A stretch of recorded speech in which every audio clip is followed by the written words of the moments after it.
8h-11h, c'est que du bonheur. 8h-11h, c'est que du bonheur.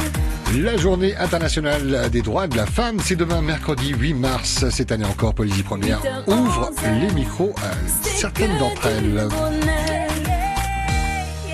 Gardiennes de prison, femmes au foyer, femmes veuves ou remariées, des matayapos. Elles ont toutes accepté de prendre quelques minutes pour nous raconter leur vie au quotidien en tant que femmes. Maëva, bonjour. Bonjour. Maëva Lambert, 40 ans, célibataire, sans emploi depuis janvier 2017. Merci d'être venue, Maëva. Merci de m'avoir invité. Habite quelle commune ? Papeete. Papeete. Alors, je le disais, sans emploi depuis janvier 2017, mais ça, c'est un choix. Hein. Oui, c'est un choix. J'ai voulu faire une pause dans mon métier. Ça faisait 20 ans que je faisais du bâtiment. Faire une pause, mais pour rebondir toujours dans le bâtiment. Une femme dans le bâtiment, voilà, qui est plutôt atypique. Alors, vous avez travaillé 20 ans conducteur de travaux à SMPP et à S3T, c'est ça ? Voilà, exactement. Travaux, en charpente couverture. Donc, sur travaux les toits, aériens, en terre. Oui. Avec des hommes ? Qu'avec des hommes. Des machos ? Non, pas forcément. Pas forcément. Au début, oui, un peu, mais après, on s'adapte. Et puis, il suffit de montrer ce qu'on sait faire. Et qu'on n'est pas là juste pour être une femme et on n'est pas une poupée, on sait de quoi on parle et ça se passe super bien. Alors, avant de travailler avec ces hommes dans ces différentes sociétés, il y a eu le travail avant l'école, il y a eu une formation, pareil, avec des hommes à côté où il y avait aussi des J'étais femmes. en classe, j'ai fait un bac génie civil et on était 3 filles dans chaque classe à chaque fois, donc toujours entourées que d'hommes. Et les hommes voyaient votre avenir dans les bureaux ou ils imaginaient parce Non, que pas vous forcément. aviez déjà l'idée de partir sur les chantiers? Pas forcément en fait.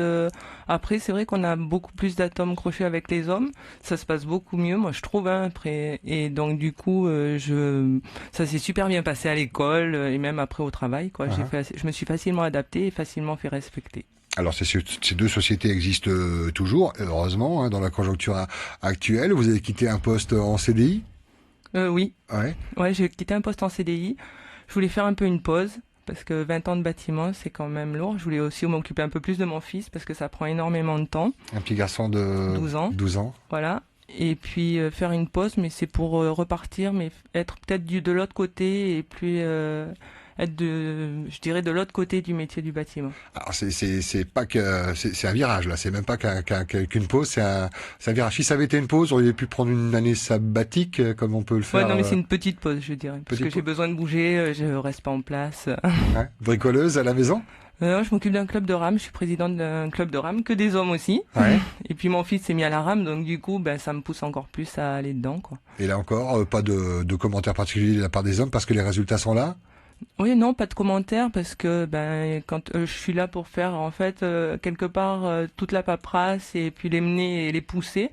Donc eux ils rament et moi je les pousse derrière. Voilà. Un petit garçon de 12 ans, donc il doit être content de voir sa maman. Après, il s'inquiète pas, maman, t'as plus de travail, il pose pas des questions. Non, parce qu'il sait, parce que je parle beaucoup avec lui, puis il sait ce que je veux faire, et puis il va dans mon sens. Toute ma famille m'accompagne, et était contente et m'a suivi dans mes décisions, je dirais. Donc je suis beaucoup soutenue par ma famille. Persévérante. Voilà. Oui, très. Ouais. Et puis plein de projets, donc envie de faire autre chose un peu, et voilà. Et les projets sont, tu veux en parler ou non, c'est je un peu préfère trop... pas trop en parler. Ça reste dans le même domaine, mais un peu plus en... Je dirais plus du côté, je veux dire, avant j'étais dans la production pure, c'est-à-dire que je m'occupais des chantiers. Je faisais en sorte qu'on avait les clients venaient et puis nous donnaient du travail et nous on montait le bâtiment. Moi je faisais ma partie à moi. Et maintenant je serais plus du côté suivre complètement les chantiers, un chantier complet et suivre du début jusqu'à la fin. Parce qu'avant j'étais vraiment spécialisée qu'en charpente couverture. Voilà. Incroyable. Et création d'entreprise donc pour le projet ou pas forcément? Pas forcément. Je suis en train de voir. D'accord. Et des rendez-vous voilà, exactement. sont en train de se faire. Donc 2017 sera une année importante pour toi et ta petite famille. Exactement. Ouais. J'espère. Qu'est-ce que représente la journée de la femme pour toi? J'ai posé la question tout à l'heure à mon invité. C'est demain, cette journée internationale des droits de la femme, pour être très clair. Pour moi, la journée de la femme, c'est je reviendrai sur ce qu'a dit ton invité Beirani. La journée de la femme, ça doit pas être juste un jour. Ça doit être tous les jours de l'année. Les hommes, ils doivent chouchouter leurs femmes parce qu'elles sont là pour s'occuper des enfants. Il y en a qui travaillent comme moi je faisais. Donc on s'occupe des enfants, on s'occupe de notre mari, on s'occupe de tout le monde. Et en plus de ça, on essaye de s'occuper de nous, ce qui est des fois assez difficile. Donc c'est vraiment occupez-vous de vos femmes tout le long de l'année et pas juste un jour parce qu'aujourd'hui tout le monde dit c'est la journée de la femme. Voilà. Et qu'est-ce qui te gêne dans l'actualité quand tu vois des femmes battues, des enfants également? Est-ce que tu es sensible à cela? Ça te fait réagir? Je suis très sensible à ça. Je fais partie de ceux qui aiment pas du tout ça, je pense, mais personne n'aime ça. Ce qui m'attriste le plus, c'est les femmes qui pardonnent toujours et qui vont pas jusqu'au bout des choses pour justement arrêter ça. Est-ce que tu comprends pourquoi elles ne vont pas jusqu'au bout des choses? Non, justement, on a du mal à comprendre. Surtout quand on l'a jamais vécu. Comprendre qu'on puisse retourner vers quelqu'un qui nous frappe, qui nous blesse, que ce soit moralement ou physiquement, c'est dur à accepter. Mais j'ai des amis à qui c'est arrivé. Moi, j'ai essayé de les sortir de là. Et donc, c'est pas évident de comprendre qu'on puisse retourner vers quelqu'un qui nous fasse du mal. Que ce soit même pour les enfants, c'est encore pire, je dirais.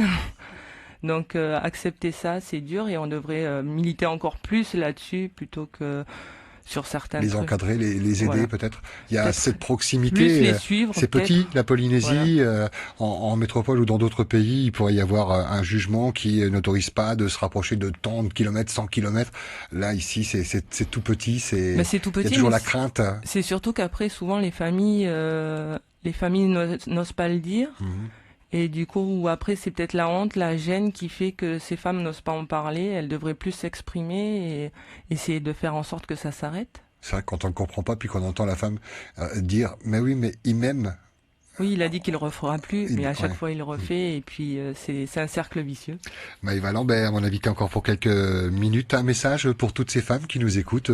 Ça peut être des collègues de travail, d'anciens collègues de travail, les hommes qui t'ont accepté assez rapidement par rapport à ton travail effectué, ou les rameurs. Je dirais à toutes les femmes, à toutes les mamans, à toutes les sœurs, les belles-sœurs, les copines avec qui on passe toujours de très bons moments. Et à vous, messieurs, chouchoutez-les et Mais pas que demain. pas que demain, C'est et ça. aimez-les surtout. Voilà. Le dire et le prouver.